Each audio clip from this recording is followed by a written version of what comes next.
அன்பு செல்லமே, இன்று மாலை 6 மணிக்குள் நீ இந்த பதிவை கண்டுவிட்டால் உன்னை விட பாக்கியசாலி யாரும் கிடையாது. முழுமையாக கே, உன் வாழ்க்கையில் நான் லீலையை காட்டப் போகிறேன்.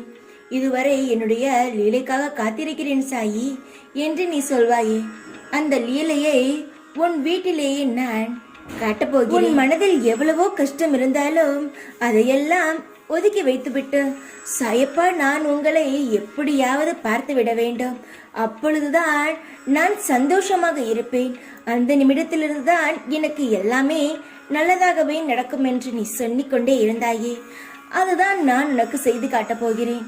இன்று 6 மணிக்கு மேல் நீ என்னை மனதால் நினைத்த என்னை ஒருநிலைப்படுத்தி உன் சாமி அறையில் என் உருவத்தை பார்த்து நீ வேண்டிக்கொள். அதிலிருந்து நான் உனக்கு ஒரு லீலையை செய்து காட்டுவேன். எனக்கு நீ நன்றியும் கோருவாய். யார் யாருக்கோ லீலை செய்து இருக்கிறேனே, ஆனால் எனக்கு லீலை செய்யவில்லையே என்று நீ ஏங்கும் பொழுது நானும் உனக்கு ஏதாவது நல்லதாக செய்ய வேண்டும் என்று ஆசைப்பட்டேன். அதனால்தான் நானே உனக்கு நேராகவே வரப்போகிறேன்.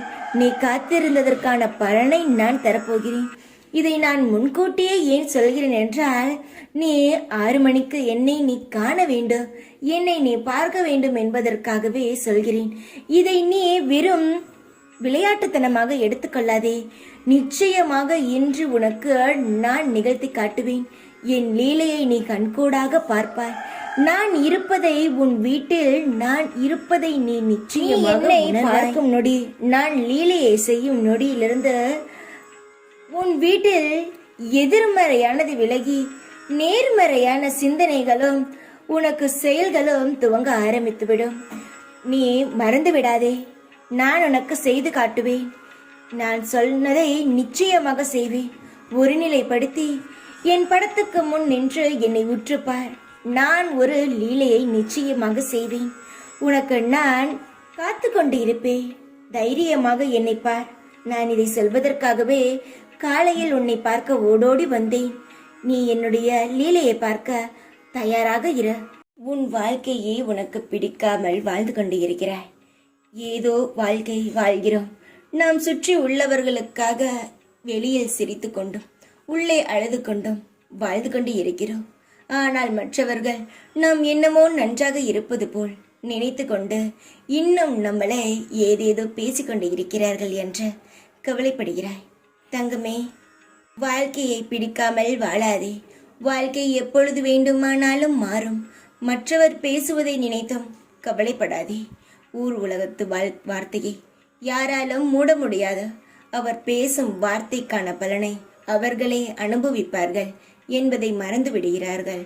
அவருடைய கர்மாவை நான் பார்த்துக் கொள்கிறேன். அவர்கள் பேசுவதை நினைத்தும் கவலைப்பட வேண்டாம்.